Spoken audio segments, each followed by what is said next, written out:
Nunca pensé que el sonido de unas llaves pudiera tener tanto peso. Cuando mi hijo David las puso en la palma de mi mano aquella tarde de martes, su sonrisa era demasiado radiante, demasiado ensayada. Esa clase de expresión que la gente pone cuando intenta convencerse de que está haciendo algo bueno. «Ahora es tuyo, mamá», dijo, con ese tono que usan los hijos cuando creen que están siendo generosos, pero aún no han aprendido lo que de verdad significa la generosidad. «Después de todo lo que has hecho por nosotros, te lo mereces». Por un instante, el corazón se me hinchó con algo que se parecía peligrosamente a la esperanza.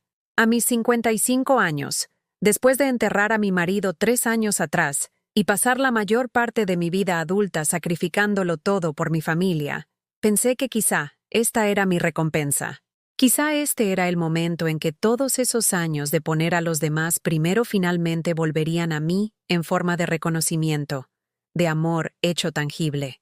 Las llaves estaban calientes de su bolsillo, pequeñas y plateadas, unidas a un llavero que decía «Hogar, dulce hogar», con letras desvaídas. Les di la vuelta en mis manos curtidas, unas manos que habían cosido innumerables uniformes escolares, preparado miles de comidas, secado lágrimas y sostenido frentes febriles durante noches en vela. Esas manos habían construido un hogar, una vida, una familia, de la nada, solo con amor y determinación. «¿Dónde está?», pregunté, con la voz apenas un susurro, porque a veces las preguntas más importantes requieren el tono más suave. La sonrisa de David vaciló un momento, como la llama de una vela en el viento, antes de reafirmarse con una confianza impostada. «Está en la Avenida de la Industria», dijo, evitando mi mirada de esa forma que tiene la gente cuando no dice toda la verdad. «Te va a encantar. Es único, lleno de potencial. Avenida de la Industria». Ya el nombre debería haber sido una advertencia suficiente, pero la esperanza tiene la manía de volvernos sordos a las señales que, de otro modo, gritarían peligro. Había pasado en coche por esa calle incontables veces a lo largo de los años. Estaba flanqueada por naves y edificios abandonados, lugares donde los sueños iban a morir en lugar de nacer. Pero elegí confiar en él. Elegí creer que mi único hijo, el niño que había criado para ser amable y considerado, el joven al que había ayudado a pagarse la universidad mientras yo hacía turnos dobles en la fábrica textil, no me entregaría nada que no fuera amor envuelto en ladrillo y cemento. El trayecto hasta la Avenida de la Industria pareció una peregrinación. Cada kilómetro me acercaba a lo que imaginaba que sería mi nuevo comienzo. Me visualicé en una casita con un jardín donde podría plantar tomates y rosas, o quizá en un modesto piso con grandes ventanales donde podría instalar mi máquina de coser y por fin tener tiempo para crear las cosas que siempre había soñado hacer. Si te gustan las historias emotivas como esta, por favor, suscríbete a nuestro canal. Estamos intentando llegar a los 1000 suscriptores y nos ayuda mucho. Y déjanos un comentario para saber desde qué ciudad nos ves. Encontré la dirección con bastante facilidad. El número 247 se alzaba ante mí como un monumento al abandono, su revestimiento metálico oxidado y lleno de agujeros, sus ventanas rotas o tapadas con tablones de contrachapado que habían visto décadas mejores. El aparcamiento era de hormigón agrietado, con malas hierbas brotando por cada fisura, y el olor, ¡ay! Ese olor me golpeó incluso antes de abrir la puerta del coche. Era el hedor de la decadencia, de las cosas abandonadas para que se pudrieran en la oscuridad, de los sueños que se habían abandonado hacía tanto tiempo, que ya habían olvidado qué era la esperanza. Pero ahora, por lo visto, era mío. Esto era lo que mi hijo consideraba apropiado para la mujer que le había dado la vida, que había sacrificado sus propios sueños para que él pudiera perseguir los suyos. Me quedé en el coche casi 20 minutos, mirando fijamente este regalo que parecía más bien un castigo, intentando reconciliar el edificio que tenía delante con el amor que yo había creído que representaba. El sol de la tarde proyectaba duras sombras sobre la fachada, haciendo que el deterioro pareciera aún más pronunciado, más deliberado. Aquello no era un hogar, ni siquiera era un refugio. Era el lugar donde iban a parar las cosas no deseadas para ser olvidadas, y ahora yo era una de esas cosas no deseadas. Otros coches pasaban por la avenida de la industria, furgonetas de reparto y de trabajo conducidas por gente que tenía un lugar importante al que ir, un lugar al que pertenecían. Ninguno de ellos redujo la velocidad para mirar a la mujer rota sentada en el aparcamiento roto de un edificio roto. Me había vuelto invisible, solo una pieza más del paisaje urbano en ruinas, que la gente barre con la mirada sin registrar. Pensé entonces en mi marido Miguel, en cómo solía decir que todo final era en realidad un principio disfrazado. Pero al mirar esta nave que mi hijo había considerado adecuada para los años dorados de su madre, no podía ver ningún principio. Solo podía ver el final de todo lo que había esperado que mi vida llegara a ser. Las llaves se enfriaron en mi mano mientras el sol empezaba a ponerse, y me di cuenta de que a veces las personas que se supone que más nos quieren son las que nos rompen de la forma más completa. No con violencia o crueldad, sino con indiferencia. Ese desdén casual que hiere más que cualquier cuchillo, porque significa que nunca les importamos lo suficiente como para merecer su odio. Simplemente, no importábamos en absoluto. Recordé entonces cómo David solía subirse a mi regazo cuando era pequeño, sus bracitos rodeándome el cuello mientras susurraba, «Te quiero, mamá», junto a mi oído. Recordé enseñarle a atarse los zapatos, verle graduarse en la universidad con lágrimas de orgullo corriendo por mi cara, abrazarlo cuando su primera novia le rompió el corazón. Todos esos momentos parecían ahora escenas de la vida de otra persona, recuerdos que pertenecían a una madre y un hijo diferentes. Cuando Miguel murió, David me cogió la mano en el funeral y prometió que cuidaría de mí. «No tendrás que preocuparte por nada, mamá», había dicho. «Me aseguraré de que estés cómoda». Le creí porque necesitaba creerle, porque la alternativa era aceptar que estaba verdaderamente sola en el mundo, con nada más que la pensión que apenas cubría mis gastos mensuales. Pero, cómoda, al parecer, significaba una nave en la avenida de la industria. Cómoda significaba el olor a moho y el sonido de cristales rotos crujiendo bajo mis pies. Cómoda significaba saber que, en la mente de mi hijo, aquí era donde yo pertenecía, entre las cosas olvidadas, los restos desechados de las vidas de otras personas. Finalmente, reuní el valor para salir del coche, con las piernas temblorosas después de estar tanto tiempo sentada y el corazón oprimido por el peso de la comprensión. La puerta de metal se atascó al principio, resistiéndose incluso a dejarme entrar en este lugar que supuestamente era mío. Cuando por fin cedió, el olor me golpeó como un puñetazo, décadas de abandono comprimidas en un aire tan denso que podía saborearlo. El interior era peor de lo que había imaginado. Manchas de humedad florecían en las paredes de hormigón como moratones, y el suelo estaba cubierto de escombros que hablaban de años de abandono. En una esquina, pude ver lo que parecían muebles viejos cubiertos con lonas, formas que alguna vez pudieron ser familiares, pero que ahora eran bultos misteriosos en la creciente oscuridad. Pero fue el silencio lo que más dolió. Este lugar no tenía voz, ni latido, ni calor. Era el equivalente arquitectónico del olvido, y ahora era mi hogar. Me quedé allí, en mi nave, mi regalo, mi recompensa por toda una vida de amor y sacrificio, y sentí que algo dentro de mí se rompía. No de forma dramática, no con el satisfactorio estruendo de un cristal al chocar contra la piedra, sino con el sonido suave y húmedo de la esperanza rindiéndose por fin y disolviéndose en la nada. Aquí era donde se suponía que debía terminar mi historia, al parecer. Aquí era donde iban las buenas madres cuando sus hijos decidían que ya habían dado suficiente, sacrificado suficiente, amado suficiente. Nos retirábamos en silencio a estos espacios olvidados e intentábamos apañárnoslas con los restos de dignidad que nos quedaban. Pero mientras estaba allí de pie en la oscuridad creciente, rodeada por el olor de la indiferencia de mi hijo, sentí que algo más se agitaba bajo el dolor, algo que tardaría mucho tiempo en reconocer, pero que ahora puedo nombrar con perfecta claridad. No era aceptación, no era resignación. Era el primer susurro silencioso de una rebelión que se había estado gestando en mi pecho durante más tiempo del que me había atrevido a admitir. A la mañana siguiente, llamé a David para darle las gracias.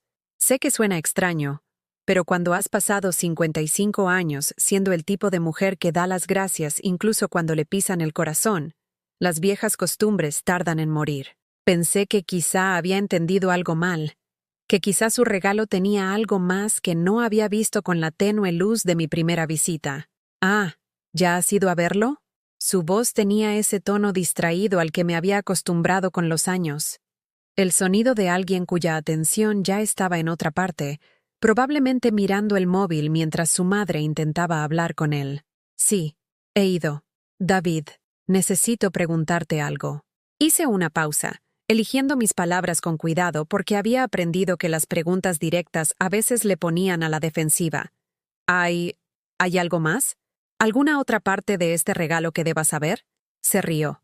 De verdad, se rió. Mamá, lo que ves es lo que hay. Pensé que te gustaría tener tu propio espacio. Un lugar donde pudieras, no sé, hacer tus manualidades o lo que sea. ¿No es eso lo que siempre quisiste? Mis manualidades. Como si 30 años de costura profesional, de crear cosas hermosas con mis manos, de llevar mi propio pequeño taller de arreglos desde la mesa de la cocina, pudieran reducirse a algo tan despectivo. Como si la habilidad que había ayudado a pagarle la universidad fuera solo un pasatiempo con el que entretenerme. El edificio necesita algunas reformas, dije, tanteando el terreno de su generosidad. Bueno, claro. Por eso era asequible. Pero tú eres una manitas, mamá. ¿Recuerdas cómo lo arreglabas todo en casa cuando papá estaba enfermo? Esto es simplemente más grande. Más grande. Como la diferencia entre cambiar una bombilla y rehacer la instalación eléctrica de una casa. Como la diferencia entre remendar una costura rota y reconstruir algo desde los cimientos. Pero a David siempre se le había dado bien minimizar los retos cuando no eran los suyos. El olor dentro es bastante fuerte. Intenté de nuevo. Ya se ventilará. Estos edificios antiguos solo necesitan un poco de ventilación. Prueba a abrir una ventana, o algo. Las ventanas que estaban tapiadas. Las ventanas que requerirían herramientas, dinero y una fuerza física que no estaba segura de poseer ya. Pero no dije eso porque todavía me aferraba a la esperanza de que, en algún momento de esta conversación, mi hijo recordara que yo era su madre, no un problema que resolver con el mínimo esfuerzo. En cambio, lo que obtuve fue, mira mamá, tengo que irme. Hoy tengo una presentación importante, pero me alegro de que te guste. Sabía que te gustaría. Colgó antes de que pudiera decir que no me gustaba. Antes de que pudiera explicarle que gustar de algo y estar agradecida por ello no son la misma cosa. Antes de que pudiera preguntarle cuándo había dejado de verme como una persona que merecía una consideración básica. Volví a la nave esa tarde, esta vez armada con productos de limpieza que en realidad no podía permitirme, y una linterna que había encontrado en la vieja caja de herramientas de Miguel. Necesitaba entender a qué me enfrentaba. Necesitaba ver si había alguna manera de hacer que este regalo pareciera menos un abandono. El olor me golpeó de nuevo nada más abrir la puerta, pero esta vez me obligué a respirar a través de él, a adentrarme en el espacio que supuestamente ahora era mío. El haz de la linterna reveló detalles que se me habían escapado en la penumbra de la tarde anterior, y cada nuevo descubrimiento se sentía como otra pequeña traición. La humedad recorría la pared en manchas oscuras que sugerían goteras y años de abandono. El suelo de hormigón estaba agrietado en varios sitios, con charcos de agua estancada que hablaban de problemas actuales en lugar de pasados. En la esquina más alejada, encontré lo que parecían excrementos de animales, lo suficientemente grandes como para sugerir ratas o posiblemente algo más grande. Pero fue al adentrarme más en el edificio cuando hice el descubrimiento que lo cambió todo. Escondidas detrás de una pila de cajas de cartón podridas, arrinconadas contra la pared del fondo como secretos vergonzosos, las encontré. Decenas de cajas y contenedores que reconocí de inmediato, con su contenido desparramado por el suelo de hormigón húmedo, como recuerdos esparcidos. Las cosas de Miguel. Las pertenencias personales de mi marido que yo creía perdidas para siempre. Su colección de relojes antiguos, cada uno cuidadosamente mantenido y atesorado, ahora esparcidos por el suelo con las esferas rotas y las correas de cuero enmohecidas. Sus libros, cientos de ellos, que abarcaban desde historia hasta poesía, con las páginas deformadas e ilegibles por la humedad, los álbumes de fotos que había pasado años organizando, relatando nuestra vida juntos, desde el día de nuestra boda hasta la infancia de David, ahora pegados en masacotes empapados que se deshacían cuando intentaba separarlos. Las piernas me fallaron entonces, y me encontré sentada en el frío suelo de hormigón, sosteniendo lo que quedaba de una foto de Miguel y mía en nuestra luna de miel. Éramos tan jóvenes, tan llenos de esperanza, de pie en una playa de las Canarias con los brazos entrelazados y el futuro extendiéndose infinitamente por delante. Ahora la imagen estaba desvaída y manchada de agua, su rostro apenas reconocible, mi propia sonrisa fantasmal y extraña. No eran solo pertenencias. Eran los pedazos de mi vida con Miguel que le había pedido a David que guardara a buen recaudo cuando me mudé a un piso más pequeño después del funeral. No tengo sitio para todo, le había dicho entre lágrimas. Pero estas son importantes. Somos nosotros. Por supuesto, mamá, había prometido él. Las cuidaré muy bien. Y allí estaban, tiradas en una nave como basura, abandonadas para que se pudrieran mientras yo lloraba por tesoros que creía guardados de forma segura en el trastero de mi hijo. Cada fotografía arruinada, cada recuerdo destruido, era la prueba de que mi vida, nuestra vida, había significado tan poco para él que había dejado que se disolviera en la nada en lugar de gastar dinero en un guardamuebles adecuado. Me quedé sentada allí, rodeada de los restos de mi matrimonio, comprendiendo por fin que aquello no era un regalo en absoluto. Era el lugar donde David ponía las cosas de las que no quería ocuparse, pero que no se atrevía a tirar del todo. Muebles viejos que no necesitaba, reliquias familiares que no valoraba, y ahora yo, otra responsabilidad incómoda que podía almacenar para quitarla de la vista. La parte más cruel no era ni siquiera el abandono. Era la forma en que lo había presentado como un acto de amabilidad, envolviendo mi eliminación en palabras bonitas, sobre darme mi propio espacio e independencia. Me había hecho darle las gracias por mi propio exilio. Cuando finalmente me levanté, con las rodillas protestando contra el frío hormigón, sentí que algo cambiaba dentro de mí. No era esperanza.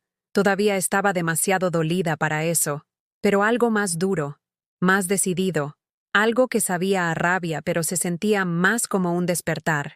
Reuní lo que se podía salvar de las pertenencias de Miguel, metiendo los objetos menos dañados en bolsas de plástico con la precisión cuidadosa de alguien que realiza una operación de rescate. Cada fotografía salvada, cada carta recuperable, se sentía como una pequeña victoria contra las fuerzas que querían borrar nuestra historia.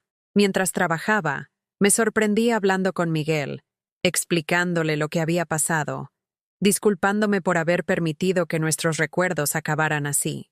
Debería haberlo sabido. Le susurré a una foto de él sosteniendo al pequeño David. Debería haber comprobado cómo estaban estas cosas hace años. Pero incluso mientras lo decía, sabía que no era justo. No debería haber tenido que comprobarlo. Debería haber podido confiar en mi propio hijo los tesoros de mi corazón. Pasé las 2 semanas siguientes intentando que funcionara. Cada mañana, me despertaba en mi pequeño piso y me decía a mí misma que hoy sería el día en que vería el potencial que David afirmaba que se escondía en esa nave. Compré un calefactor con el dinero del presupuesto para la compra, productos de limpieza de tipo industrial que me dejaron las manos en carne viva y agrietadas, e incluso una pequeña alfombra para cubrir las peores manchas del hormigón. El trabajo era agotador para una mujer de mi edad. Fregué paredes hasta que me dolieron los hombros, barrí escombros hasta que mi espalda gritaba de dolor, e intenté imaginar cómo este espacio cavernoso podría algún día sentirse como un hogar. Cada día, llamaba a David para darle noticias, esperando oír algún tipo de aliento, alguna señal de que le importaba mi progreso. «Genial, mamá», decía, con su voz transmitiendo el mismo tono distraído. «Realmente estás haciendo algo grande con ese sitio». Pero nunca vino a ver lo que estaba haciendo. Nunca se ofreció a ayudar con el trabajo pesado ni a contribuir a los costes de las reparaciones básicas. Cuando mencioné que el techo tenía goteras en 3 sitios, sugirió que pusiera unos cubos hasta que mejore el tiempo. Cuando le dije que la instalación eléctrica parecía peligrosa, dijo que simplemente tuviera cuidado con lo que enchufaba. Fue su esposa, Carmen, quien asestó el golpe más cruel. Vino a visitarme una tarde mientras yo estaba de rodillas, intentando quitar años de mugre del suelo de hormigón.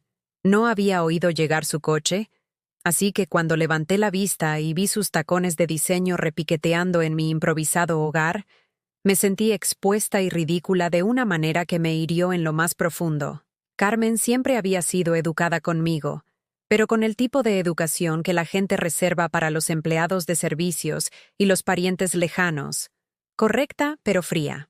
Era 15 años más joven que David, guapa de la manera que el dinero hace posible, y nunca había ocultado del todo su opinión de que la familia de su marido estaba por debajo de sus aspiraciones sociales. «Isabela», dijo, con la voz impostada con una alegría artificial. «David me dijo que estabas arreglando este sitio, pero no tenía ni idea de que estuvieras viviendo aquí». «¿No estoy viviendo aquí?», dije rápidamente, poniéndome en pie con dificultad y consciente de mi aspecto. El pelo canoso escapando de la coleta, ropa vieja manchada con productos de limpieza, las manos rojas y en carne viva de fregar. Solo intento mejorarlo. Recorrió mi espacio con los pasos cuidadosos de alguien que teme contaminarse, observando el calefactor, la silla plegable que había traído de casa, la pequeña mesa de camping donde había colocado las fotos rescatadas de Miguel. Su expresión era cuidadosamente neutra, pero pude leer el juicio en sus ojos. «Es muy rústico», dijo finalmente. «Muy bohemio. Supongo que a algunas personas este estilo de vida les parecerá encantador. Estilo de vida.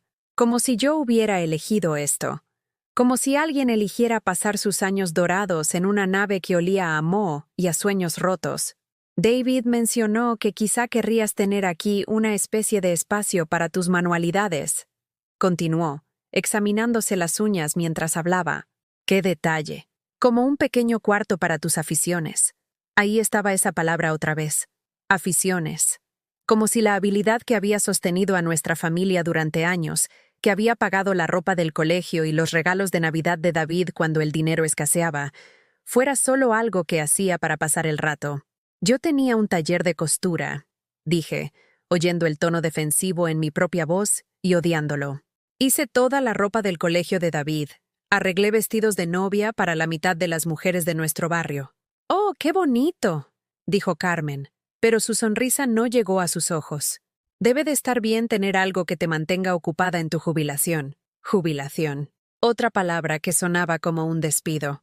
Como si hubiera alcanzado una fecha de caducidad en la que mis habilidades y experiencia ya no importaran, en la que se esperaba que me desvaneciera discretamente en un segundo plano y estuviera agradecida por cualquier migaja de atención que me llegara. Se acercó a la esquina donde había colocado las pertenencias rescatadas de Miguel y sentí que el pecho se me oprimía con una ansiedad protectora. Esos tesoros dañados eran todo lo que me quedaba de mi matrimonio, y algo en la forma en que los miraba me hizo querer recogerlos y esconderlos de su mirada perfectamente maquillada. «¿Esto es de tu marido?», preguntó, cogiendo uno de los álbumes de fotos dañados por el agua con 2 dedos, como si pudiera contaminar su ropa de diseño. «Sí», dije. «Estaban guardados aquí y se estropearon. Intento salvar lo que puedo».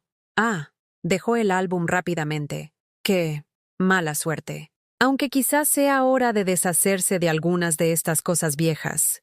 No parece muy sano tenerlas por aquí. No muy sano. Como si mis recuerdos de Miguel fueran tóxicos. Como si aferrarse a la evidencia de nuestro amor fuera de alguna manera patológico. Como si el duelo tuviera una fecha de caducidad que, al parecer, yo había superado. Son mis recuerdos», dije, con la voz más cortante de lo que pretendía. «Son todo lo que me queda de 30 años de matrimonio».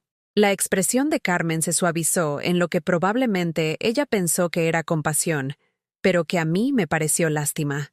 «Claro, lo entiendo, pero quizá podrías quedarte solo con los mejores, los que no están tan dañados. Podría ser más sano centrarse en seguir adelante en lugar de mirar siempre hacia atrás». «Seguir adelante», Otra frase que sonaba comprensiva, pero se sentía como una crítica. Otra forma de decir que mi duelo era un inconveniente, que mi apego a mi marido muerto era algo que ya debería haber superado. «Tengo que irme», dijo Carmen, consultando su caro reloj. «Solo quería ver cómo te estabas instalando. David se alegrará mucho de saber que estás progresando». Después de que se fuera, me senté en mi silla plegable, rodeada por el olor a limpiador industrial y sueños rotos, comprendiendo por fin que no se trataba solo de la nave. Se trataba de hacerme desaparecer sin el engorro de descartarme de verdad. Estaban gestionándome, manejándome con la misma eficiencia que Carmen probablemente usaba para organizar su agenda social o planificar sus cenas. Habían encontrado una manera de ponerme en un lugar donde no les avergonzaría, donde no les recordaría obligaciones que preferían olvidar. Estaba fuera de su vista, fuera de su mente, almacenada como las pertenencias de Miguel, hasta que el tiempo y el abandono pudieran terminar lo que ellos habían empezado. Esa noche, llamé a David para contarle la visita de Carmen, con la esperanza de que, de alguna manera, oírlo de segunda mano le hiciera darse cuenta de cómo se veía esto desde fuera, de cómo su regalo estaba siendo percibido por la gente que le importaba. «Carmen dice que el sitio está quedando genial», dijo, y pude oír el alivio en su voz. «Se quedó muy impresionada con lo que estás haciendo». Impresionada. Esa no era la palabra que yo habría elegido. Pero, claro, estaba aprendiendo que David y yo ya no hablábamos el mismo idioma cuando se trataba de describir la realidad. Parecía pensar que yo vivía aquí. Dije con cuidado. «Bueno, pasas mucho tiempo allí, ¿no? ¿Haciéndolo realmente tu propio espacio?» «Tu propio espacio». Otra frase que sonaba positiva, pero se sentía como un exilio. Otra forma de decir que me habían dado un lugar al que ir para no tener que pensar a dónde pertenecía. Intenté una vez más salvar la distancia entre lo que él creía que me había dado y lo que yo realmente había recibido. «David, el edificio necesita más trabajo del que puedo hacer sola.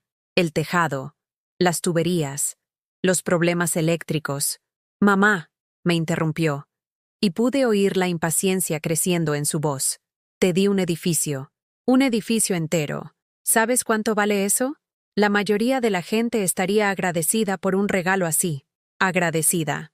Ahí estaba esa palabra otra vez, como un cuchillo retorcido en una herida que no sanaba. Agradecida por el abandono, agradecida por el exilio, agradecida por recibir la encarnación física de lo poco que le importaba a la persona que más había querido en el mundo. «Estoy agradecida», me oí decir, porque incluso en mi dolor, parecía no poder dejar de ser el tipo de madre que suaviza los conflictos y absorbe la culpa para mantener la paz. Solo pensaba que quizá, «Mira, tengo que colgar. Carmen está reservando para cenar y tengo que prepararme. Pero estoy muy orgulloso de lo que estás haciendo con el sitio, mamá. De verdad, muy orgulloso». Colgó antes de que pudiera preguntarle de qué, exactamente, estaba orgulloso. Antes de que pudiera decirle que el orgullo se suponía que debía ser mutuo, que se suponía que los hijos debían enorgullecer a sus padres, y no al revés. A los 3 meses de mi proyecto en la nave, dejé de llamar a David para darle noticias. No porque estuviera enfadada, que lo estaba, sino porque finalmente comprendí que él no quería oírlas. Cada conversación se había convertido en una actuación en la que yo fingía estar agradecida, y él fingía que le importaba, y ambos estábamos agotados de la farsa. El edificio me había desgastado de formas que no había previsto. Tenía las manos permanentemente manchadas por los productos químicos. La espalda me dolía constantemente por el esfuerzo físico, y había desarrollado una tos por las esporas de moho que ninguna limpieza parecía eliminar. Gastaba más dinero del que tenía en materiales y reparaciones, comiendo menos para poder permitirme lo necesario para hacer el lugar apenas habitable.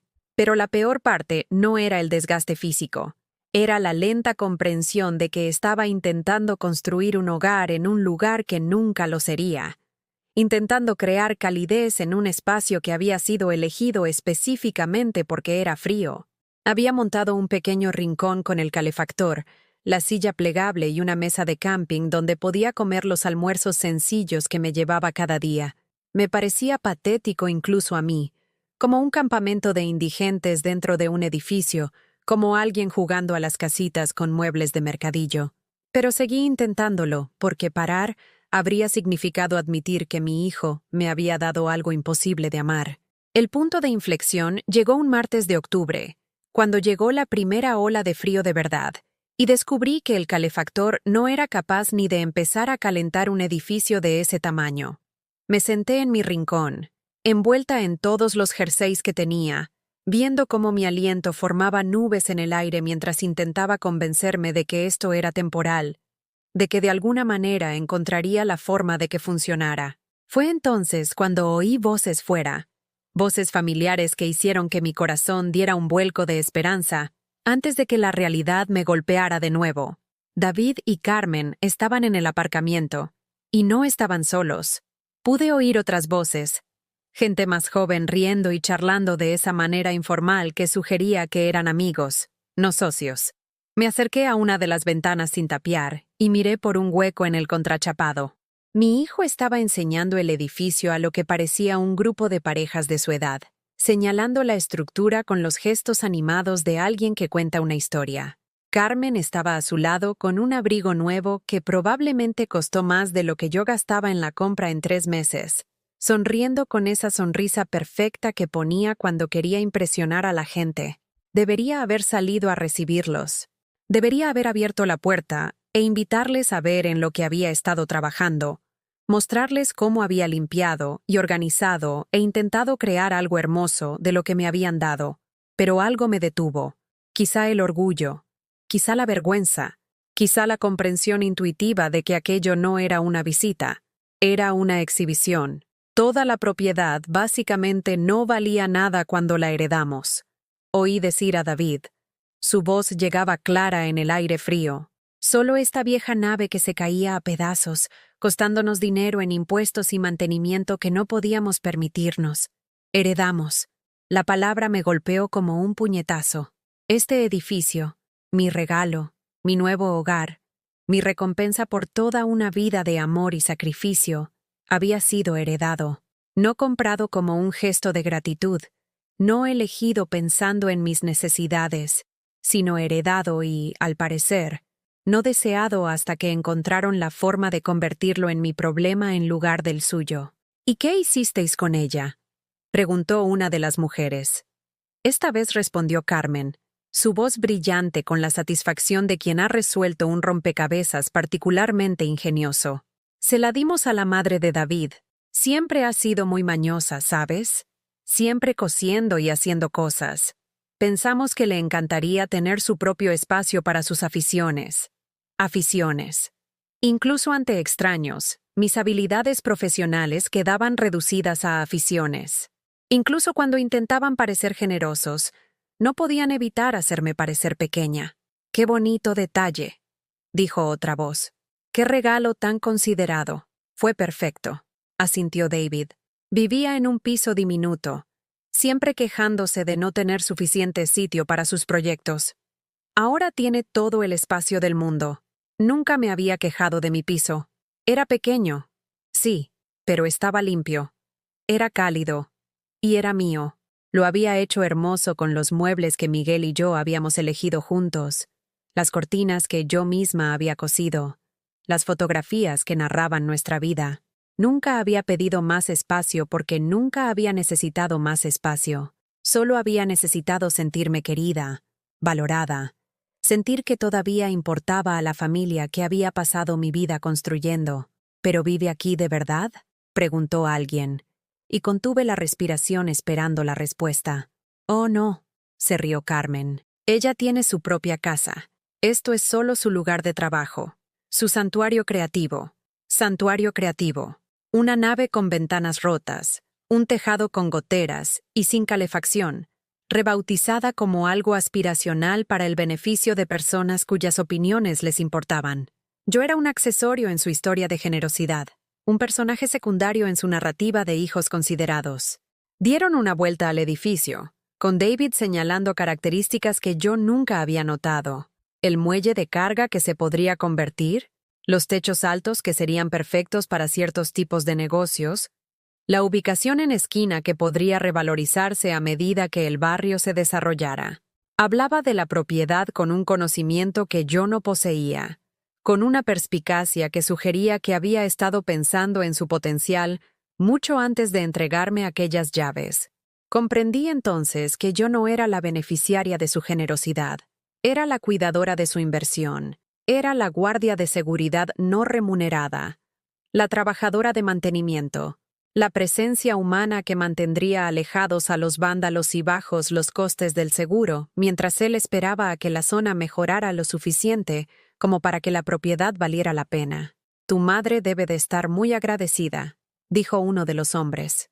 Lo está, respondió David sin dudar. No para de decirme lo mucho que significa para ella. ¿Cómo le ha dado un nuevo propósito? Un nuevo propósito. Como si mi antiguo propósito, criarlo, apoyarlo, amarlo incondicionalmente, se hubiera quedado obsoleto. Como si necesitaran asignarme una función ahora que mi utilidad como madre había expirado.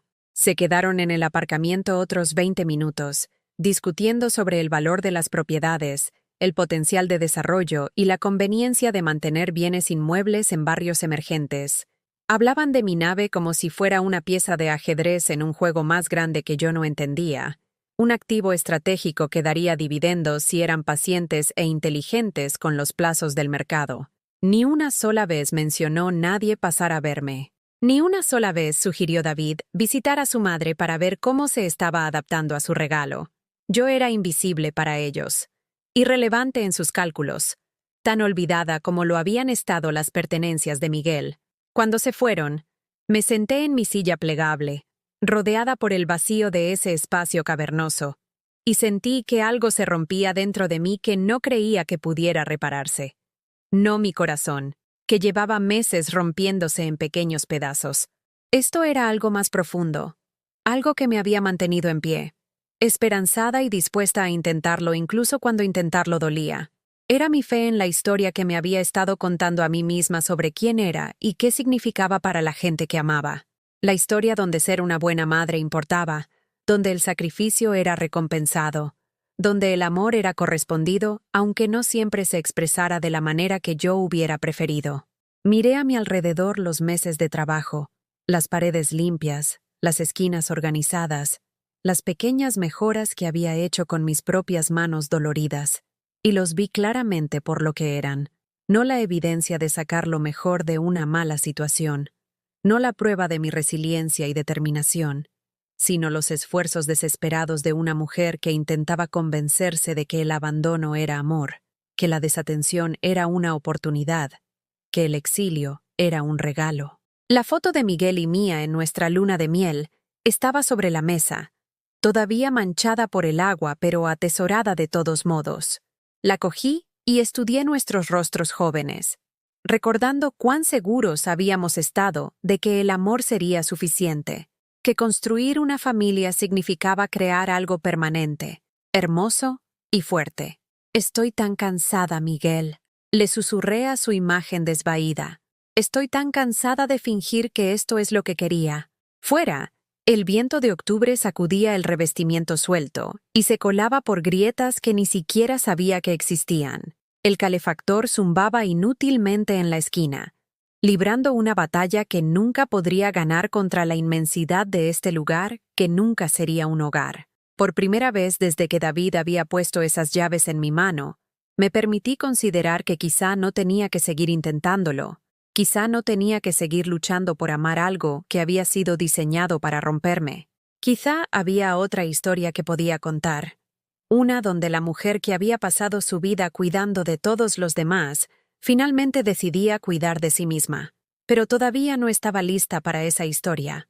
No del todo. Todavía me quedaba algo por perder. Algo a lo que me había estado aferrando con tanta fuerza que había olvidado que estaba allí. Todavía me quedaba mi creencia de que en algún lugar dentro de mi hijo, el niño pequeño que solía subirse a mi regazo todavía existía. El niño que había prometido cuidar de mí, que me había cogido la mano en el funeral de su padre, que una vez me había mirado como si yo hubiera colgado la luna en el cielo. Me aferraría a esa creencia solo un poco más, hasta que también se volviera imposible de sostener.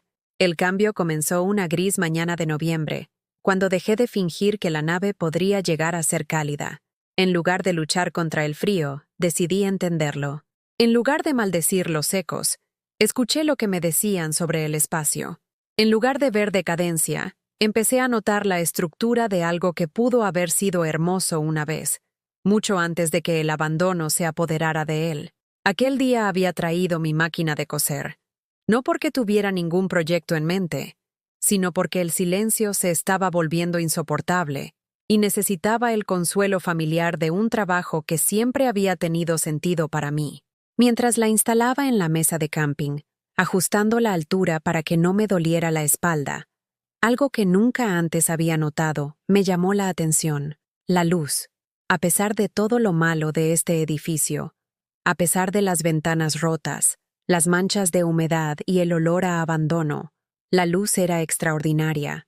Se colaba por los huecos de las ventanas tapiadas en largos rayos dorados que convertían las motas de polvo en estrellas danzantes. Los techos altos creaban un efecto de catedral que hacía que el sol de la tarde pareciera algo sagrado. Me senté ante mi máquina y empecé a coser.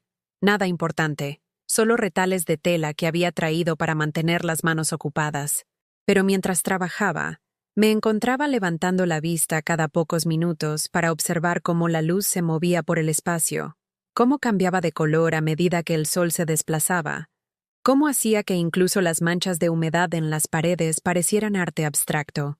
Por primera vez en meses, no estaba pensando en lo que le faltaba a este lugar, estaba viendo lo que poseía. Fue entonces cuando me acordé de Elena Vázquez, mi antigua vecina de antes de que Miguel muriera.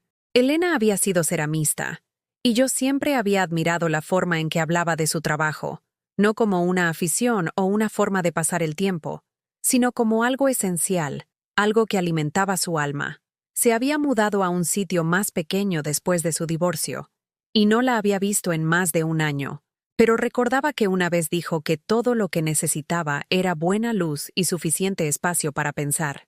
«El barro te dice en qué quiere convertirse», había dicho, sus manos siempre en movimiento mientras hablaba, dando forma a figuras invisibles en el aire. Solo tienes que estar lo suficientemente en silencio para escuchar. Por un impulso, la llamé. No estaba segura de por qué, excepto que, sentada en esa nave rodeada de una luz extraordinaria, sentí que necesitaba hablar con alguien que entendiera lo que significaba crear algo hermoso a partir de materias primas. «Isabela». La voz de Elena era cálida, con un placer genuino. «¿Cómo estás, mujer? Me enteré de lo de Miguel. Siento mucho no haber podido ir al funeral. Hablamos unos minutos de cosas cotidianas. Su nuevo piso, su cerámica, los cambios en el barrio que ambas habíamos presenciado a lo largo de los años. Luego, antes de que pudiera pensármelo 2 veces, le hablé de la nave. No la versión de David, donde era un regalo generoso que demostraba su consideración. No la versión de Carmen, donde era un santuario creativo para mis aficiones. La verdad, sobre la herencia, el abandono, la forma en que llevaba meses intentando amar algo que había sido diseñado para almacenarme junto con todo lo demás de lo que no querían ocuparse. Elena escuchó sin interrumpir, haciendo pequeños sonidos de comprensión que me indicaban que realmente estaba oyendo lo que yo decía. Cuando terminé, hubo una larga pausa que no se sintió incómoda, solo reflexiva. «¿Puedo ir a verla?», preguntó finalmente. No es gran cosa», le advertí. «Cariño, llevo 30 años haciendo arte en garajes, sótanos y habitaciones de invitados. No busco algo bonito, busco posibilidades». Vino al día siguiente, trayendo café en un termo y pasteles de la pastelería que a ambas nos encantaba cuando éramos vecinas. La observé caminar por el espacio, no con los pasos cuidadosos y evasivos de Carmen, sino con la atención concentrada de alguien que estudia un lienzo antes de decidir qué pintar. «Dios mío, Isabela», dijo finalmente, de pie en el centro de la nave con los brazos extendidos. «¿Sabes lo que tienes aquí?». Miré a mi alrededor, viendo lo que siempre había visto: humedades, hormigón roto, el olor de las cosas abandonadas durante demasiado tiempo. «Tienes un estudio», continuó Elena. No un cuarto de aficiones, no un espacio para manualidades, un verdadero estudio. Mira esta luz, mira estos techos, mira este suelo, sobre el que podrías derramar cualquier cosa sin preocuparte por arruinar la moqueta de nadie. Se acercó a una de las esquinas donde había apilado las pertenencias rescatadas de Miguel. Y almacenamiento. Por Dios, ¿sabes lo que pagarían los artistas por tanto espacio de almacenamiento? Mientras hablaba, empecé a ver la nave a través de sus ojos. Las manchas de humedad se convirtieron en textura. El suelo de hormigón se convirtió en una superficie práctica que podía soportar cualquier tipo de desorden. Los techos altos se convirtieron en espacio para grandes proyectos, para colgar cosas, para el tipo de trabajo ambicioso que nunca había tenido sitio para intentar. ¿Qué harías aquí?, preguntó Elena, y algo en la forma en que formuló la pregunta, no qué podrías hacer, sino qué harías, movió algo fundamental en mi pecho. No lo sé, dije honestamente. He pasado tantos años haciendo cosas que otros necesitaban. Arreglos, reparaciones, cosas prácticas. ¿Pero qué quieres hacer tú? La pregunta quedó suspendida en el aire entre nosotras como una invitación que nunca antes había recibido. ¿Qué quería hacer yo? No lo que mi familia necesitaba, no lo que resolvería los problemas de otros, no lo que demostraría mi utilidad o mi gratitud. ¿Qué quería crear? Solía diseñar ropa, dije lentamente, las palabras sonando oxidadas por el desuso. Antes de que naciera David, antes de que el dinero escaseara, solía hacer bocetos de vestidos que pensaba que serían preciosos, cosas elegantes, artísticas. Tenía cuadernos llenos de ideas. ¿Qué pasó con los cuadernos? Señalé la pila de pertenencias rescatadas. Probablemente estén por ahí si sobrevivieron a la humedad. Pasamos la siguiente hora revisando cajas, buscando esos viejos cuadernos de bocetos que casi había olvidado que existían. Cuando finalmente los encontramos, envueltos en bolsas de plástico que los habían protegido de lo peor de la humedad, sentí que algo se desbloqueaba en mi pecho que había estado sellado durante décadas, página tras página de diseños de vestidos, dibujados con esmerado detalle durante noches tardías, cuando Miguel dormía y yo podía dejar volar mi imaginación, vestidos de noche con líneas fluidas que harían que cualquier mujer se sintiera como una diosa, vestidos de día con detalles inesperados que sorprenderían y deleitarían, abrigos con siluetas dramáticas que harían girar cabezas por la calle. «Estos son increíbles», susurró Elena, estudiando el diseño de un vestido de novia que incorporaba bordados tradicionales en lugares inesperados. ¿Has hecho alguno de ellos alguna vez? No, dije. Nunca hubo tiempo ni dinero para el tipo de telas que requerirían. ¿Y quién los llevaría de todos modos? Nadie que yo conociera necesitaba vestidos como estos. Tú los llevarías, dijo Elena simplemente. Yo los llevaría. Toda mujer merece sentirse hermosa, llevar algo creado con amor y arte en lugar de fabricado en una factoría en alguna parte. Miró de nuevo la nave, y pude ver su mente trabajando, calculando el espacio y las posibilidades. Podrías hacerlos aquí. Podrías hacer cualquier cosa aquí. Y más que eso, podrías enseñar a otras mujeres a hacerlos también. Enseñar. Otra palabra que se sentía extraña, como un idioma que una vez hablé con fluidez, pero que había olvidado tras años de desuso. Le había enseñado a David a coser cuando era pequeño. Lecciones pacientes en tardes de lluvia que él toleró hasta que descubrió otros intereses. Había enseñado a vecinas arreglos básicos, compartiendo habilidades que me había costado años dominar, pero enseñar como algo valioso, algo digno de respeto y compensación. Esa era una idea nueva. ¿Quién querría aprender?, pregunté. Elena sonrió. Mujeres como nosotras. Mujeres que están cansadas de comprar ropa que no les queda bien, que no refleja quiénes son realmente. Mujeres que quieren crear algo hermoso con sus propias manos. Mujeres a las que les han dicho toda su vida que hacer cosas es solo una afición, cuando en realidad es magia. Mientras hablaba, sentí agitarse algo que no había experimentado en meses. No esperanza exactamente. Aún no estaba lista para eso, pero sí curiosidad, interés. el primer susurro débil de emoción por un futuro que podría ser diferente de aquel con el que me estaba conformando. ¿Qué necesitaría? Me oí preguntar. Mejor iluminación, algunas mesas, almacenamiento para los materiales. Quizá una forma de calentar parte del espacio de manera más eficiente que intentar calentar todo el edificio. Elena recorrió la nave de nuevo, esta vez con el ojo práctico de alguien que planea una reforma. No costaría mucho dinero si lo hicieras con inteligencia. Mesas de segunda mano, iluminación industrial, calefactores centrados en las áreas de trabajo en lugar de intentar calentarlo todo. ¿Y la gente vendría de verdad? Isabela, tienes 30 años de experiencia profesional. Tienes habilidades por las que la gente paga un buen dinero para aprender. Y tienes algo que la mayoría de los profesores no tienen. Entiendes lo que es necesitar crear algo hermoso en un mundo que no para de decirte que tu creatividad no importa.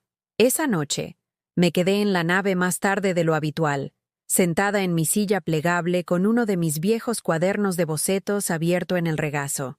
Estudié los diseños que había dibujado tantos años atrás, recordando a la mujer que había imaginado estas cosas hermosas. Había sido joven entonces, llena de sueños que había dejado a un lado para centrarse en asuntos más prácticos, pero también había sido talentosa, creativa, ambiciosa de formas que había olvidado que se me permitía ser. ¿Qué piensas, Miguel? Le susurré a su fotografía. ¿Debería intentar ser ella de nuevo? La nave no respondió, pero por primera vez desde que me habían dado aquellas llaves, el silencio no se sintió vacío.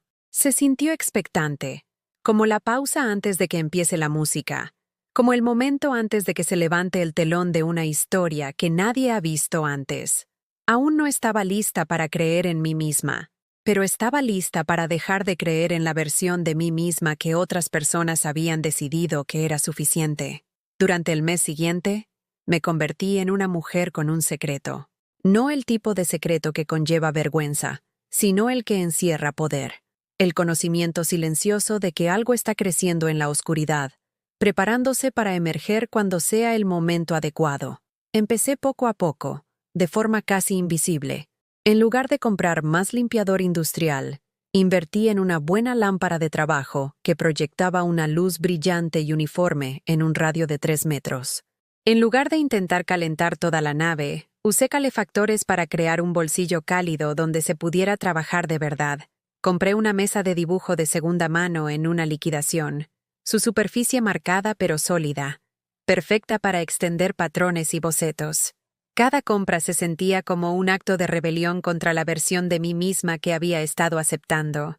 No una rebelión contra David, eso vendría más tarde, sino contra la mujer que se disculpaba por ocupar espacio, que se apañaba con herramientas inadecuadas, que se convencía a sí misma de que desear cosas mejores era egoísta.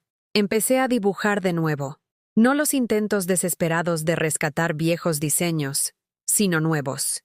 Ideas que me venían mientras trabajaba en mi círculo cálido de luz, inspiradas por las mujeres que veía en mi vida diaria. La cajera del supermercado que merecía ropa que le quedara bien, la bibliotecaria cuyo vestuario profesional podía ser hermoso además de práctico, las madres jóvenes que habían olvidado que se les permitía sentirse elegantes. Elena pasaba 2 veces por semana, trayendo café y ánimos a partes iguales. Nunca preguntaba por David, nunca mencionaba la dinámica familiar que me había llevado a esta nave. Trataba mi transformación como algo natural, inevitable, como si las mujeres con talento estuvieran siempre destinadas a encontrar el camino de vuelta a sus dones con el tiempo. Tienes que empezar a pensar en un nombre, dijo una tarde, estudiando un boceto que había hecho para un abrigo que favorecería a mujeres de más de 50 años. Para el estudio, para lo que estás construyendo aquí. Un nombre, como si lo que estaba haciendo importara lo suficiente como para tener una identidad, para existir como algo real en lugar de solo una forma de pasar el tiempo. ¿Qué tipo de nombre?, pregunté. Algo que les diga a las mujeres lo que encontrarán aquí. No solo clases de costura, no solo arreglos. ¿Qué ofreces realmente?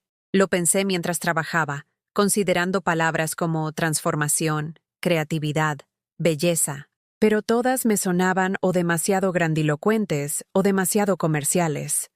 Entonces, una tarde, mientras recogía mis bocetos, me encontré mirando la foto de Miguel y mía en nuestra luna de miel. Habíamos estado tan esperanzados entonces, tan seguros de que podíamos construir algo hermoso juntos. Y lo habíamos hecho, aunque no hubiera durado como habíamos planeado. Aunque se hubiera roto, dispersado y dejado pudrir en una nave, nos habíamos querido bien durante 30 años. Nuevos comienzos, dije en voz alta, probando cómo sonaba. Estudio nuevos comienzos. No era llamativo ni ingenioso, pero era honesto. Reconocía que la mayoría de las mujeres que vendrían aquí, si es que venían, estarían empezando algo nuevo, ya fuera por elección o por necesidad. Sugería esperanza sin prometer milagros. Esa misma semana, hice otro cambio pequeño pero significativo. Dejé de llamar a David para darle noticias. Cuando él me llamaba, lo que ocurría cada vez con menos frecuencia, respondía de forma agradable pero breve. Le decía que estaba bien, que el espacio me iba bien, que me mantenía ocupada. No le hablé de las visitas de Elena, de la mesa de dibujo, de la forma en que había empezado a organizar la nave como un verdadero estudio en lugar de un almacén. No eran mentiras por omisión, eran límites. Pequeñas formas de reclamar la propiedad de mi propia historia. «Suenas diferente, mamá», dijo durante una de estas breves conversaciones.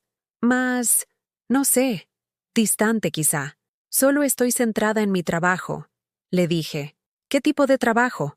Por un momento consideré explicarle lo de los bocetos, los planes, la visión que poco a poco tomaba forma en mi mente.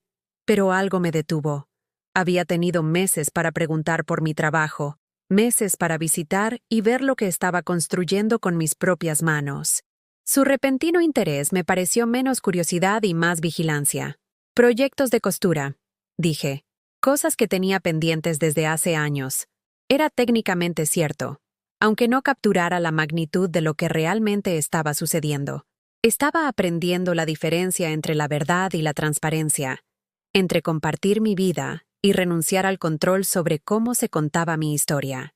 Para diciembre, había transformado una esquina de la nave en algo que parecía deliberadamente elegido en lugar de desesperadamente improvisado.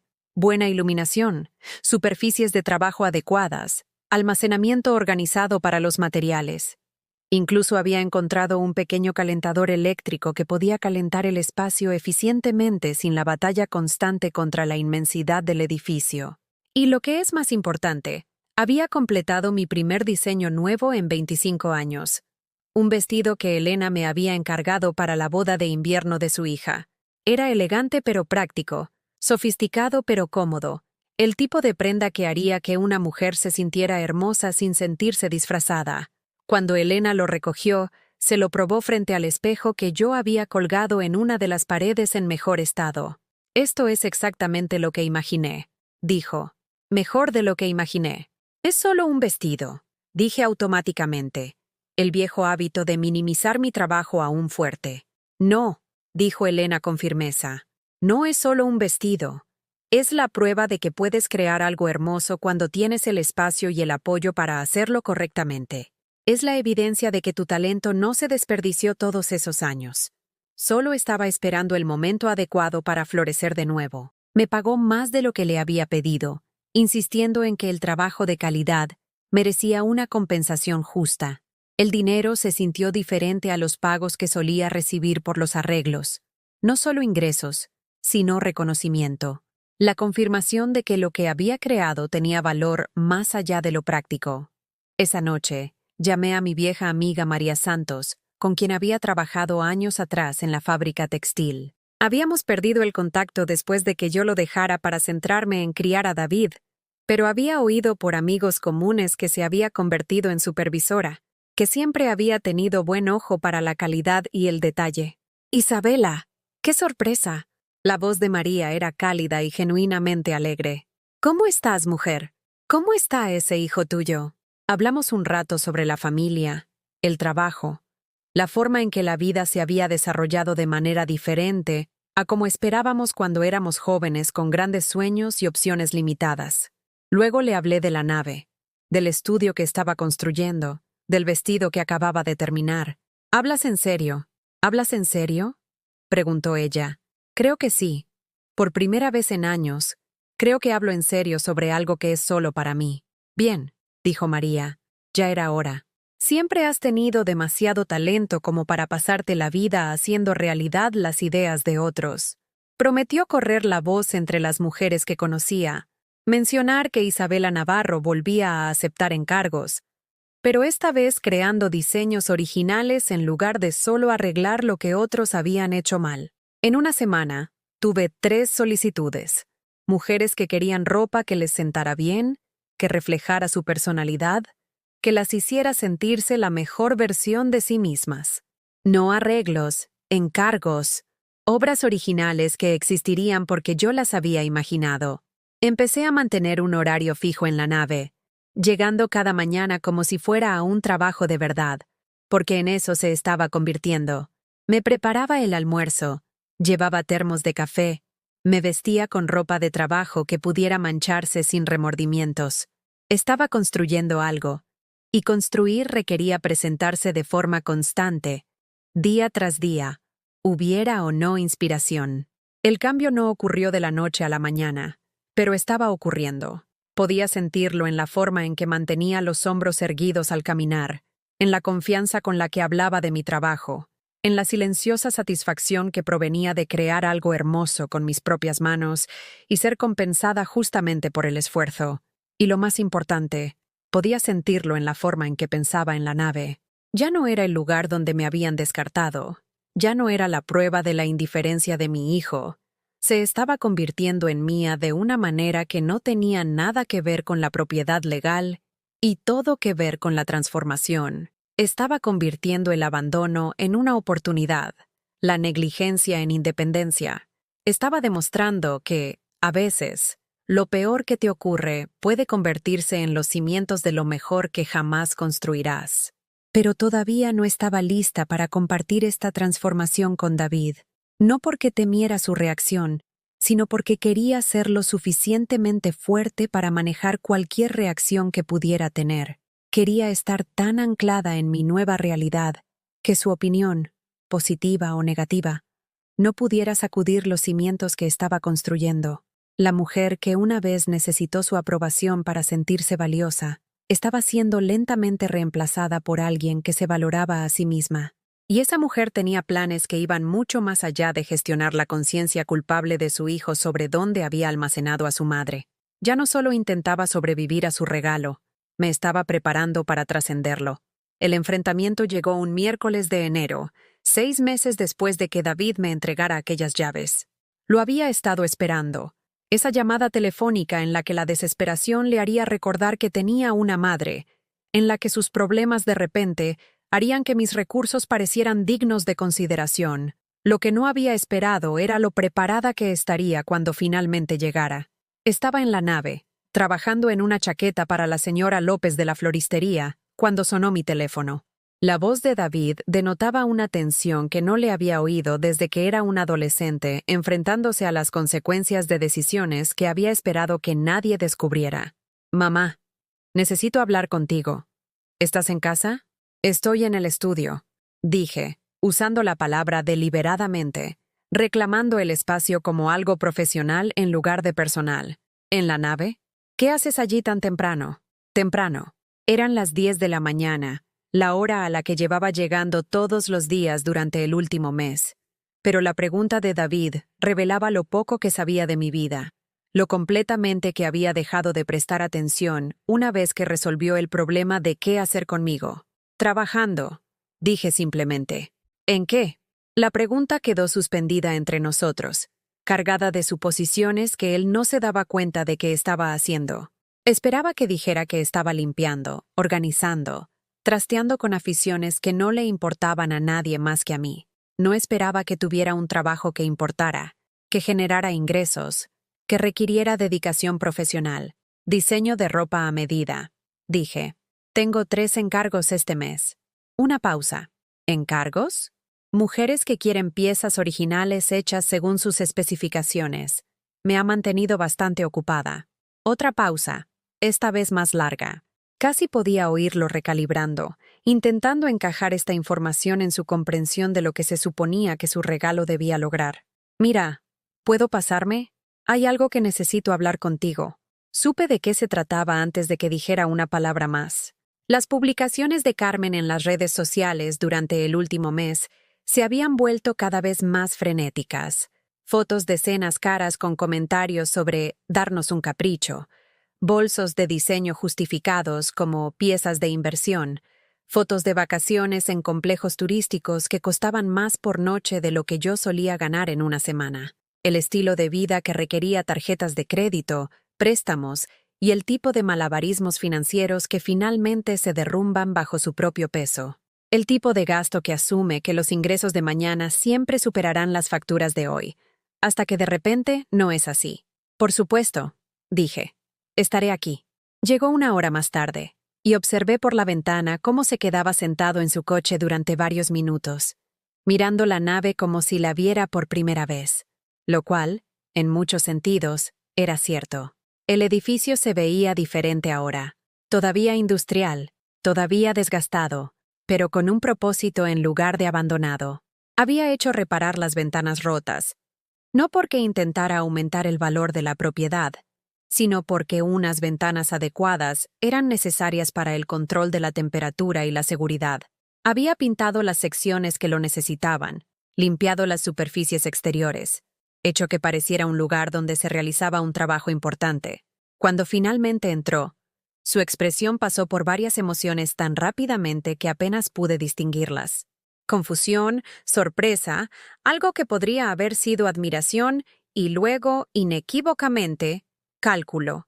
El espacio no se parecía en nada a la nave que había mostrado a sus amigos. Una buena iluminación alumbraba áreas de trabajo claramente definidas y organizadas profesionalmente. Bocetos de diseños cubrían una pared, cada uno enmarcado como si perteneciera a una galería. Rollos de telas hermosas estaban dispuestos en estanterías hechas a medida que transformaban el almacenamiento en una exhibición. 3 maniquíes de costura ocupaban el área de trabajo principal, cada uno mostrando una prenda en diversas etapas de finalización. La mesa de corte estaba cubierta con las piezas del patrón para la chaqueta de la señora López, sujetas con alfileres con la precisión que dan décadas de experiencia. Todo parecía deliberado, establecido, exitoso. «Dios mío, mamá», dijo David, su voz transmitiendo un asombro genuino. «¿Qué es este sitio?» «Es mi estudio», dije con calma. «Nuevos comienzos. Me especializo en ropa a medida para mujeres de más de 40 años». Recorrió el espacio como un turista en un país extranjero, observando detalles que contaban una historia que no sabía que yo estaba escribiendo. El equipo de planchado profesional que había comprado de segunda mano pero restaurado a la perfección. La zona de suministros organizada con hilos dispuestos por color y grosor. La cómoda zona de asientos donde las clientas podían relajarse durante las pruebas. ¿Cuánto tiempo llevas haciendo esto? En serio, unos 4 meses. Pero he estado construyendo hacia esto desde que me diste este espacio. Esa palabra, diste, aterrizó con el peso que yo pretendía. Un recordatorio de su versión de los hechos, donde él había sido generoso y yo había estado agradecida. Un contexto que hacía que mi transformación pareciera una respuesta a su regalo en lugar de una recuperación de su abandono. «Parece tan profesional», dijo, tocando uno de los bocetos enmarcados. «Es profesional. Ahora tengo lista de espera. Vienen mujeres desde 3 provincias de distancia para trabajar conmigo». Pude ver cómo procesaba esta información, tratando de entender cómo la mujer que había almacenado se había convertido en alguien con lista de espera, alguien cuyo trabajo alcanzaba precios elevados, alguien que había construido algo valioso a partir de lo que él había considerado inútil. «Es increíble, mamá. Estoy muy orgulloso de ti». Orgulloso. Otra palabra que sonaba extraña viniendo de él ahora, después de meses de desinterés. Se supone que el orgullo nace de la atención, de observar el progreso de alguien, de entender sus luchas y celebrar sus victorias. No se supone que sea una reacción al descubrir que alguien ha tenido éxito sin tu conocimiento o apoyo. «Gracias», dije, con neutralidad. Continuó caminando por el estudio, y pude ver el momento en que su admiración se transformó en otra cosa. Cuando empezó a notar no solo lo que yo había construido, sino lo que podría valer, el equipo caro, los materiales de calidad, el éxito evidente de una empresa que no sabía que existía. Escucha, mamá. Necesito hablar contigo de algo. Su voz había cambiado. Había adoptado el tono cuidadoso que la gente usa cuando está a punto de pedir algo importante. Carmen y yo estamos pasando por un bache económico. Algunas inversiones no salieron como esperábamos y nos enfrentamos a una deuda bastante seria. Esperé. Mis manos continuaron trabajando en la chaqueta de la señora López porque el trabajo productivo era un hábito que había reclamado, no una actuación para su beneficio. Puede que tengamos que vender la casa, continuó, reducir nuestro tamaño considerablemente. Pero antes de hacerlo, me preguntaba, bueno, estaba pensando en este sitio. Hizo un gesto amplio por el estudio, como alguien que reclama un territorio. Ahora vale mucho más que cuando te lo di. Todas las mejoras que has hecho, la forma en que el barrio se está desarrollando, probablemente podríamos sacar un buen dinero por él. Ahí estaba. La verdadera razón de su visita. La crisis que finalmente le había hecho recordar que yo existía. No porque estuviera orgulloso de lo que yo había construido, sino porque lo que yo había construido tenía un valor que él podía extraer. ¿Quieres vender la nave? Dije. No era una pregunta. Bueno, sí. Quiero decir, podríamos encontrarte otro espacio, algo más pequeño, más práctico para lo que estás haciendo, y los beneficios podrían ayudarnos a ambos. Tú tendrías dinero para invertir en equipo adecuado, quizá ampliar tu negocio, y Carmen y yo podríamos volver a levantarnos económicamente. Ambos. Como si su crisis financiera fuera de alguna manera mi problema a resolver. Como si el negocio que yo había construido de la nada fuera una empresa conjunta, en lugar del resultado de mi propio talento y determinación. ¿En qué plazos estás pensando?, pregunté, mi voz firme a pesar de la rabia que crecía en mi pecho. Bastante pronto, por desgracia. ¿Quizá 60 días? Sé que es con poca antelación, but la situación de la deuda se está volviendo bastante urgente. 60 días. 2 meses para desmantelar todo lo que había construido, para empaquetar un negocio que finalmente estaba prosperando, para encontrar un nuevo espacio que no podía permitirme, y empezar de nuevo en algún lugar que no tendría el carácter, la luz, las proporciones perfectas que habían hecho posible esta transformación. ¿Y si no quiero vender? La expresión de David cambió. Se volvió menos suplicante y más decidida. Mamá, seamos realistas. Este edificio está a mi nombre. Te lo di para que lo usaras, pero legalmente sigue siendo mío. Esperaba que pudiéramos llegar a un acuerdo juntos, pero si no podemos... No terminó la frase, pero no era necesario. La amenaza era lo suficientemente clara. Podía forzar la venta con o sin mi cooperación. Podía desalojarme del espacio que había transformado.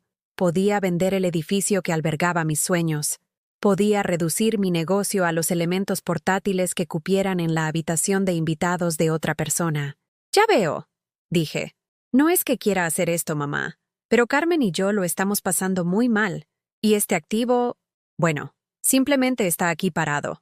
Todos podríamos beneficiarnos de liquidarlo ahora que el mercado está bien. Aquí parado. Como si mi próspero negocio fuera un espacio vacío. Como si los meses de trabajo que había invertido, las clientas que atendía, la reputación que había construido, no significaran nada porque existían dentro de muros de los que él podía reclamar la propiedad. ¿Cuándo necesitas una respuesta?, pregunté. Pronto. Como te he dicho, nuestra situación es bastante urgente. ¿Quizá para el final de la semana? Se fue poco después, prometiendo llamar en unos días para discutir los detalles.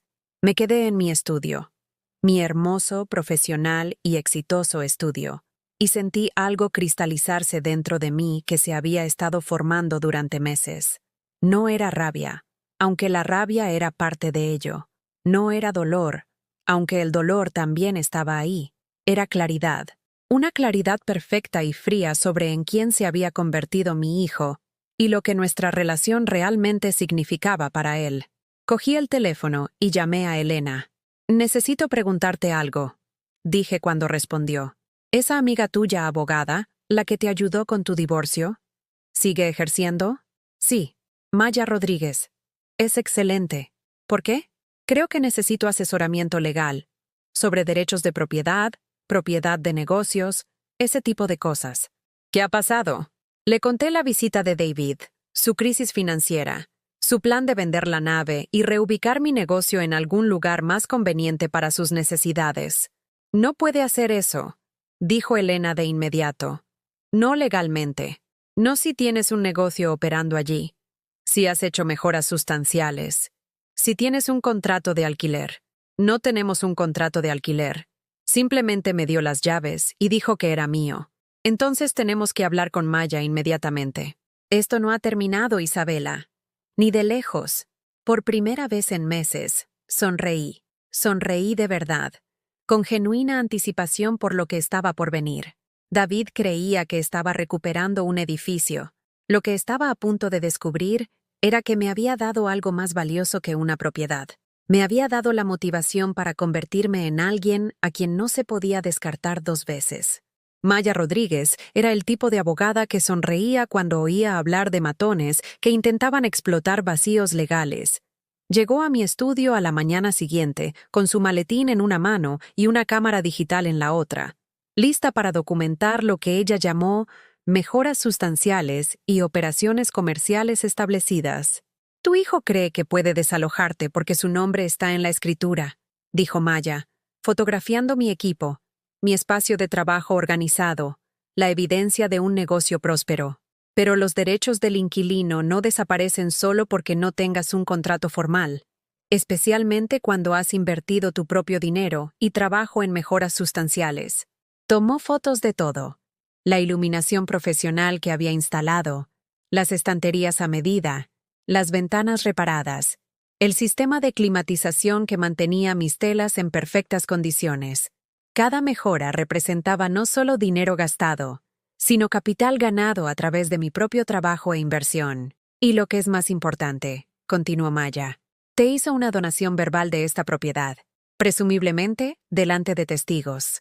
No puede simplemente retirar un regalo porque ha decidido que necesita el dinero. ¿Qué significa eso, legalmente?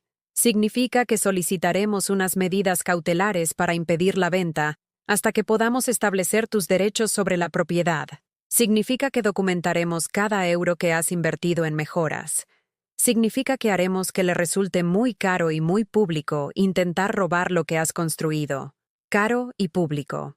Dos cosas que le importarían a David de una manera que mis sentimientos nunca lo habían hecho. Maya pasó 3 horas en el estudio, tomando fotografías, midiendo espacios, documentando la transformación que había tenido lugar en los últimos 8 meses. Entrevistó a Elena como testigo de la conversación original en la que David había presentado la nave como un regalo permanente. Revisó mis registros comerciales, mi lista de clientes, mi inversión en equipo y mejoras. Esto es sustancial, dijo finalmente. Has creado un valor real aquí, tanto en términos de mejoras de la propiedad como de capital empresarial. Tu hijo va a descubrir que robar a alguien no es tan simple como pensaba. Esa tarde, Maya presentó los papeles en el juzgado, notificando oficialmente a David que cualquier intento de vender la propiedad sería impugnado. También envió una carta certificada a su domicilio, describiendo mis derechos legales y las posibles consecuencias de proceder con una venta no autorizada. No tuve que esperar mucho para su respuesta. El teléfono sonó a las 6 de esa tarde. La voz de David tensa con una ira que no le había oído desde que era un adolescente, al que le pedían cuentas por promesas que pensaba que podría romper sin consecuencias. ¿Pero qué coño es esto, mamá? ¿Abogados? ¿Papeles legales? ¿Por un malentendido? No es un malentendido, dije con calma. Me dijiste que este edificio era mío. Dijiste que era un regalo, un reconocimiento por todo lo que había hecho por la familia. Ahora quieres recuperarlo porque necesitas dinero.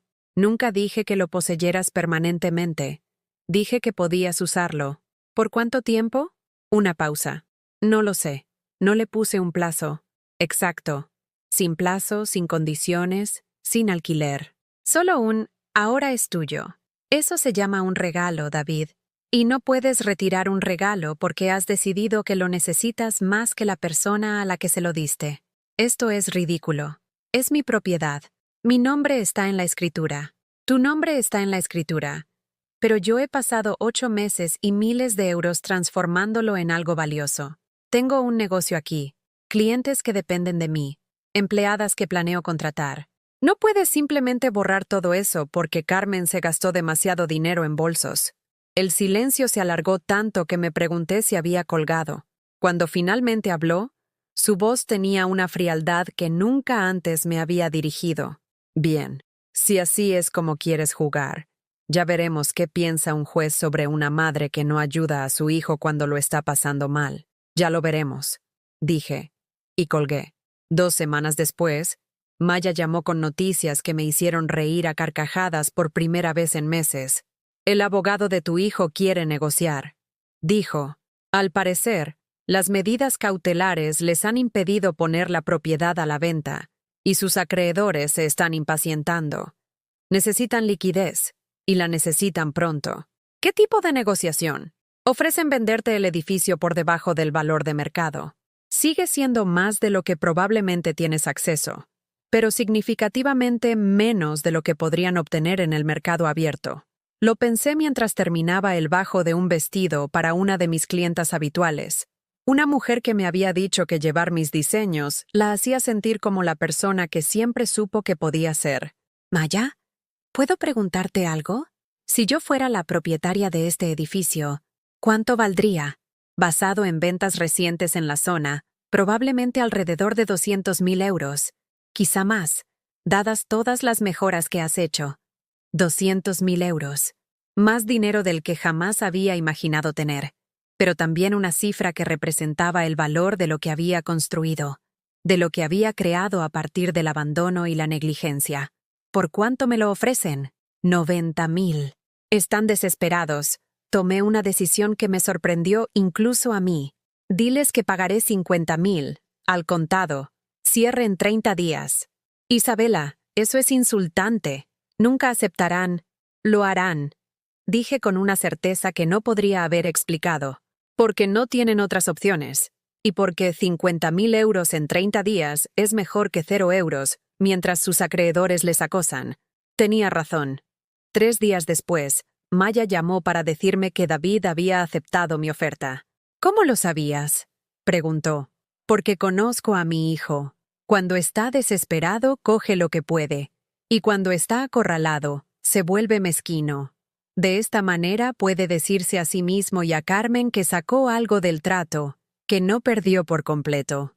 ¿Tienes 50.000 euros? Todavía no, pero los tendré. Pasé la semana siguiente haciendo llamadas, contactando a cada mujer que alguna vez había elogiado mi trabajo, que había preguntado por piezas a medida, que había mencionado querer aprender a coser bien. Ofrecí preventas de futuros encargos, clases avanzadas de diseño y confección, incluso programas de aprendizaje para mujeres que querían convertir su creatividad en ingresos. La respuesta me abrumó. En 10 días, tenía 40.000 euros en compromisos de mujeres que querían invertir en mi negocio, que querían ser parte de lo que estaba construyendo. Elena contribuyó con 5.000 y convenció a 2 de sus amigas para que hicieran lo mismo. La señora López de la floristería me extendió un cheque por 2.000 euros y dijo que era el pago por hacer que mi hija se sintiera guapa en su boda. La firma tuvo lugar un martes por la mañana en marzo, casi exactamente un año después de que David me entregara aquellas llaves y me dijera que la nave era mía. Esta vez, la documentación lo hizo oficial, legal, innegable. Maya manejó la transacción con la satisfacción profesional de alguien que había ayudado a que la justicia prevaleciera sobre la manipulación. David asistió porque era necesario, pero no me habló más allá de lo estrictamente legal. Carmen no estaba allí. Cuando todo terminó, cuando la escritura fue oficialmente transferida y registrada, Maya me estrechó la mano y sonrió. Enhorabuena, Isabela. Ahora eres la propietaria legal de uno de los estudios de artesanía más exitosos de la provincia. Esa tarde, me quedé en mi estudio, verdaderamente mío ahora, completa y legalmente mío, y llamé a Elena para darle la noticia. Llegó una hora después con champán y lágrimas de alegría. Lo conseguiste, dijo, levantando su copa. Tomaste algo que estaba destinado a empequeñecerte y lo convertiste en algo que te celebra. Lo conseguimos, corregí. Nada de esto habría sucedido sin tu aliento, tu visión de en lo que este lugar podría convertirse. Bebimos champán rodeadas de la evidencia de la transformación, no solo de la nave, sino de mí. La mujer que se había sentado en su coche hacía 8 meses, mirando un edificio abandonado y aceptándolo como prueba de su valía, ya no existía. En su lugar había alguien que poseía una propiedad, que dirigía un negocio exitoso, que empleaba a otras mujeres y les enseñaba habilidades que les servirían de por vida. Alguien que había aprendido la diferencia entre estar agradecida por las migajas y exigir respeto por la excelencia. 3 meses después, David llamó, no para disculparse, había dejado de esperar disculpas, sino para pedir consejos sobre cómo empezar de nuevo, sobre cómo construir algo de la nada, sobre cómo encontrar esperanza cuando todo parece perdido. Escuché pacientemente mientras describía la humillante experiencia de perder la casa, de tener que mudarse a un piso más pequeño, de ver a Carmen darse cuenta de que el amor sin seguridad financiera no era tan romántico como había imaginado. No sé cómo empezar de cero, mamá, dijo finalmente. No sé cómo construir algo real cuando todo lo que creía entender sobre el éxito se ha desmoronado. Empiezas, dije, aceptando que lo que tenías antes no era tan sólido como pensabas. Empiezas aprendiendo la diferencia entre parecer exitoso y ser sustancial. Empiezas comprendiendo que la verdadera seguridad proviene de lo que puedes crear, no de lo que puedes reclamar como tuyo. ¿Estarías dispuesta a ayudarme a descubrir cómo hacerlo? Miré alrededor de mi estudio, a las mujeres trabajando en las mesas de corte, aprendiendo a crear cosas hermosas con sus propias manos, a la pared de bocetos que representaban sueños hechos tangibles, al negocio que había construido a partir del abandono y la determinación. Estoy dispuesta a enseñarte lo que he aprendido, dije, pero tendrás que ganártelo de la misma manera que yo, con trabajo, con humildad, con la comprensión de que construir algo real lleva tiempo y sacrificio, y la voluntad de empezar de la nada. Entiendo. ¿De verdad? Porque ganarte de nuevo un lugar en mi vida no es lo mismo que recibir un regalo que no valoras. Esta vez, tendrás que demostrar que mereces lo que te ofrezco. Lo sé, dijo en voz baja. Sé que tengo mucho que demostrar. A ti, a mí mismo, a todos los que decepcioné. 6 meses después, David empezó a trabajar a tiempo parcial en el estudio Nuevos Comienzos, aprendiendo el negocio desde abajo. Barría suelos, organizaba suministros, ayudaba con las entregas. Vio a su madre enseñar a otras mujeres las habilidades que habían sostenido a nuestra familia durante décadas. Vio de primera mano el respeto y la admiración que inspiraba en personas que entendían el valor de lo que ella creaba. No era una reconciliación. Eso llevaría años, si es que llegaba a ocurrir. Pero era un reconocimiento. Finalmente, después de 55 años de vida y 8 meses de transformación, mi hijo empezaba a verme como realmente era. No solo su madre, sino una mujer con sustancia, talento y fuerza que había construido algo hermoso de las cenizas de su abandono. Y yo estaba contenta con ese comienzo. Había aprendido que a veces los mejores regalos vienen disfrazados de los peores rechazos. A veces, las personas que nos hieren más profundamente son también las que nos obligan a descubrir fortalezas que no sabíamos que poseíamos. Y lo más importante, había aprendido que nunca es demasiado tarde para convertirte en la persona que siempre debiste ser. Solo que a veces se necesitan las circunstancias adecuadas y la nave adecuada para poner en marcha esa transformación.